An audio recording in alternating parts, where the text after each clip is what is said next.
Hello and a warm welcome to the news on NTA International, reaching you live from Abuja. My name is Obiageli Ugoke, and we'll begin with the headlines. Condolences flood West Africa from world leaders as Ghana's former president, Jerry Rollins, passes on. President Buhari describes his death as great loss to Africa. The 8th Organization for Economic Cooperation targets significant increase of at least 10% in trade annually to meet sustainable development goals. Presidential task force on COVID-19 appeal to Nigerians for COVID-19. And now the details. President Muhammadu Buhari says the survival of humanity depends largely on how well the international community can effectively collaborate and cooperate towards attaining goals set for global peace and economic prosperity. The president stated this while addressing 4 new ambassadors posted to Nigeria on tour of duty by their respective countries. State House correspondent Adamu Sambo has the details. The new envoys who presented their letters of credence to President Muhammadu Buhari were Daniel Bertrand from Belgium, Ba Abdurrahman of Mauritania, Thomas Seleshinja of Austria, and Not Eiliv Len from Norway.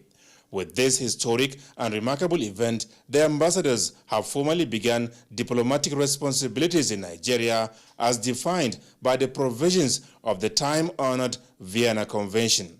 And as the nation continues to bask in the euphoria of its Diamond Jubilee celebration, President Muhammadu Buhari wants the envoys to take steps towards deepening existing relations between Nigeria and their countries for the benefit of their peoples.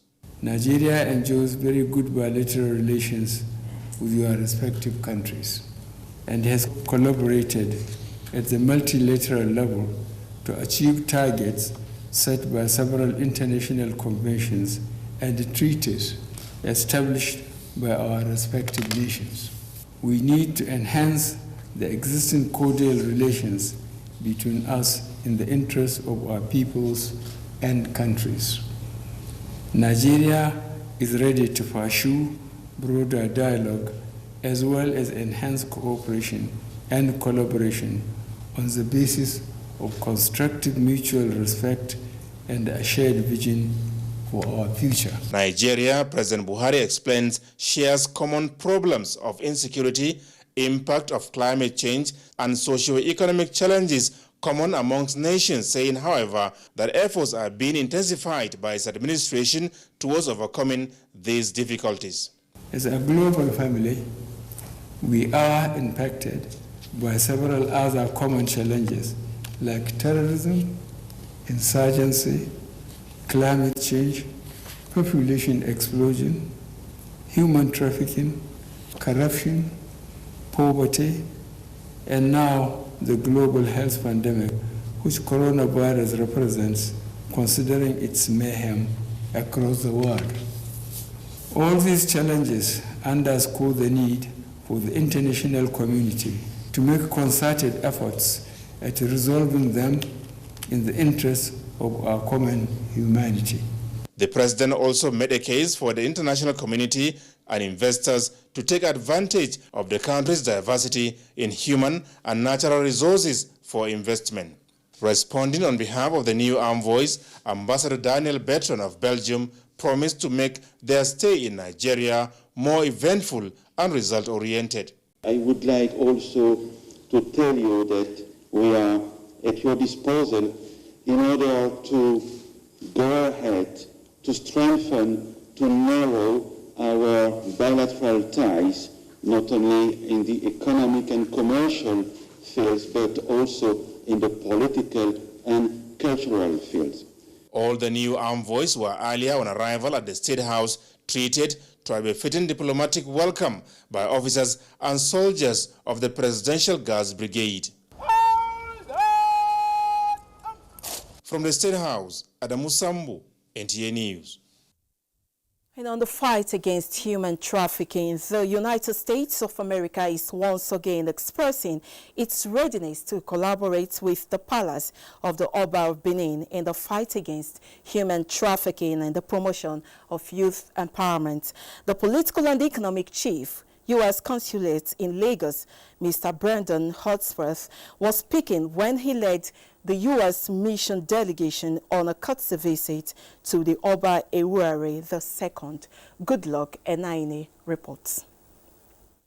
Mr. Hushpeth is 2 months old in office. He is at the palace of the Oba of Benin to intimate him on his readiness for the job. The U.S. envoy, who applauded the royal father for his efforts in checking human trafficking, says partnering the palace will yield more results. It is our great pleasure to be able to come and hear those reforms and hear the types of steps that Your Royal Majesty sees the vision of your kingdom. Oba Ewuare, who described the visit as timely, expressed optimism that the collaboration will go a long way to assist in changing the narratives. We shall be coming to you, if it is possible, to discuss how America and Benin can cooperate in economic terms to assist government efforts. I'm aware too that many private collectors are holding our artifacts in their private collection. Some of them, not all of them, and some of them will be brought back to us. We will not stop, we will not relent until we achieve this goal, because we have a Royal Museum, Palace Museum, already planned for this to house these artifacts. He congratulated U.S. President-elect Joe Biden on his victory and presented a souvenir to the visitor. In Benin, Goodluck Enaine, NTA News. On a sad note, former President Jerry Rollins of Ghana has died from complications of COVID-19 at 73. Report says that the ex-president died at Korbu Teaching Hospital in Accra, capital of Ghana, on Thursday morning. A military ruler who later joined politics, Rollins ruled Ghana from 1981 to 2001. He led the military junta until 1992 and then served 2 terms as the democratically elected president of Ghana. He is survived by his children and wife, Nana Konado, who he married in 1977. Meanwhile, President Akufo-Addo of Ghana has sympathized with the family, children and wife of the late former president of Ghana, Jerry John Rollins.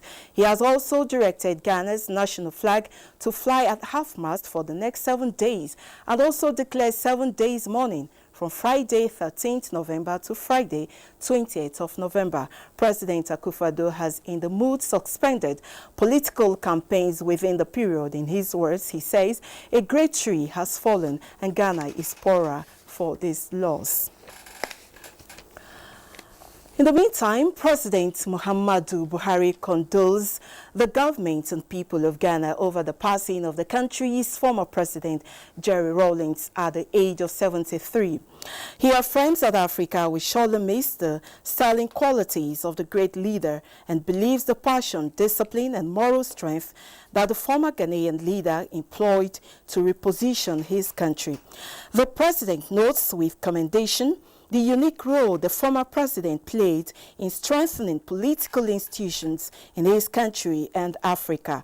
President Buhari joins family, friends, and associates of the former Ghanaian leader in mourning his departure, assuring that the ideas that Rollins postulated, particularly for development in Africa, and his sacrifices in working in various countries as an envoy for peace and democracy will always be remembered. You're watching the news on NTA International. We'll take a break now. More stories when we return. Stay with us.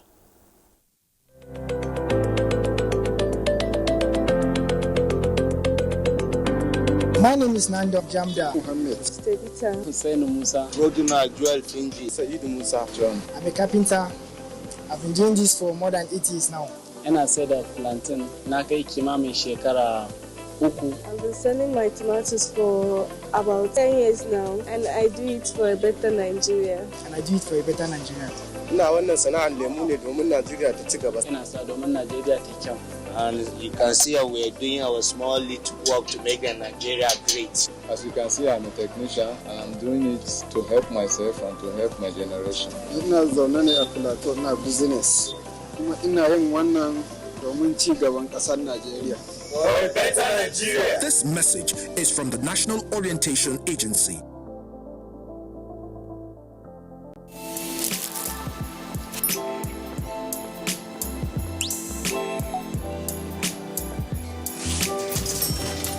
Hey beautiful, your eyes, your smile are all begging me to take you home tonight. Now reading page 3. Experience unlimited super-fast internet access from Entel 4G. Entel. Live more. Many thanks for staying with us. Turning on to Nairobi Summit. Emerging complexities and continued commitment to adopt fundamental approach in addressing critical demographic issues through regional effort. It's shaping stakeholders' mindset towards actualizing Nairobi Summit on population development. Abubakar Usman Akwanga reports that Nigeria, as one of the largest population destinations in the world, is already toeing the path of sustaining greater commitment in narrowing the gaps of poor reproductive and maternal health services are streamlined in the summit's resolutions after 12 months of multilateral endorsements. Nigeria, as one of the largest population destinations in the world, is already toeing the path of sustaining greater commitment in narrowing the gaps of poor reproductive and maternal health services as streamlined in the summit resolutions after 12 months of multilateral endorsement. When all hands are on deck, Nigeria will be able to further narrow the gap and attain the goals set with sister nations as one family. So far, Nigeria has remained steadfast in tackling reproductive and maternal health challenges and other gender-based issues, which are the main focus of the Nairobi Summit, aimed at providing access to quality health services and assuaging plight of the vulnerables. The National Family Planning Scale-Up Plan was recently launched, and policies on adolescent health development and gender in health are at an advanced stage of completion. Other top issues like early marriage, domestic violence, rape, and harmful cultural practices are gaining advocacy support by stakeholders to minimize impact of the health and social crisis among young population. United Nations Fund Population Agency laws federal government resilience and continued progress in tackling maternal issues and infant mortality and appeals for sustained funding. Ahead of the 2030 goal, another decade we have to reaffirm ourselves to these goals. It's a decade of action, and it's a decade we must not waste. The renewed vigor at the first anniversary of African endorsement of Nairobi Summit after 25 years journey in Ethiopia is to race to the finish line in achieving universal health coverage and quality population. In Abuja, Abubakar Usman Akwanga, NTA News. And from Nairobi Summit, we turn to World Pneumonia Day. Established in 2009, the World Pneumonia Day is marked on November 12th to raise awareness about the world's leading infectious killer of children under the age of 5. World Health Organization statistics indicate that pneumonia accounts for 15% of all deaths in children under this age. Statistics from the World Health Organization indicate that pneumonia accounts for 15% of all deaths in children under this age. With COVID-19 ravaging the world, differentiating patients with COVID-19 and those with bacterial pneumonia can be difficult, as acute pneumonia has been noted as a symptom of the coronavirus disease. And turning now to health matters. Nigeria has drafted COVID-19 protocol to guard the rearing of animals and ensure that there is no transmission of the virus from animal to humans and from humans to animal. Under the protocol, all animals coming into the country are to undergo thorough screening to ensure that they are not carriers of the virus. Details with Musa Babaliu. Scientists, especially veterinary doctors, are still investigating whether coronavirus is a zoonotic disease. Though it was traced to an animal when it was discovered in 2019. However, there is a global concern if the virus can be transmitted from human to animals or vice versa. Consequently, Nigeria has designed a protocol that will serve as a guide to veterinary doctors as well as animal owners who test positive for COVID-19. It is also intended to provide the current information on COVID-19 in animals and to highlight the direction of transmission between humans and animals based on available data and the zoonotic potential of the COVID-19. The document is developed with the support of Food and Agricultural Organization of the United Nations and Veterinary Council of Nigeria. To also call for a One Health approach and to also guide the surveillance activities of the animal and livestock sector to reduce and control the spread of these viruses. Is to leverage on this protocol to now do surveillance in animals, do lab diagnosis in animals to establish whether we have this problem in Nigeria amongst our animals or we don't. Nigeria is the first to develop COVID-19 protocol in animal rearing in Africa. In Abuja, Musa Baba Aliyu, NTA News. And on Presidential Task Force updates on COVID-19, the Task Force on COVID-19 has urged Nigerians to test for COVID-19 as current testing rate is not encouraging. At Thursday's briefing, the Task Force noted that Morocco, South Africa and Tunisia reported the highest cases of COVID-19 in the last 24 hours on the African continent and advised that non-essential trips to countries experiencing resurgence of COVID-19 cases should be avoided. The chairman of the task force, Boss Mustafa, noted that people in places of worship and mass gatherings have dumped the use of face masks and adherence to other COVID-19 protocol, which he said is dangerous.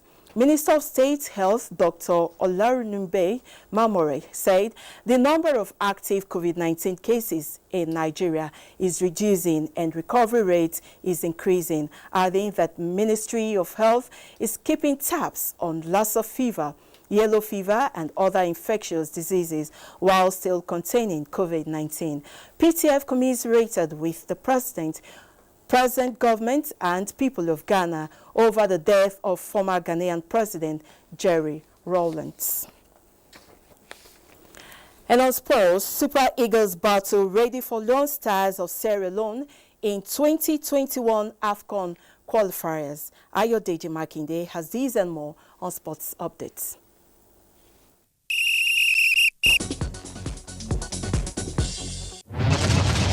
Super Eagles technical advisor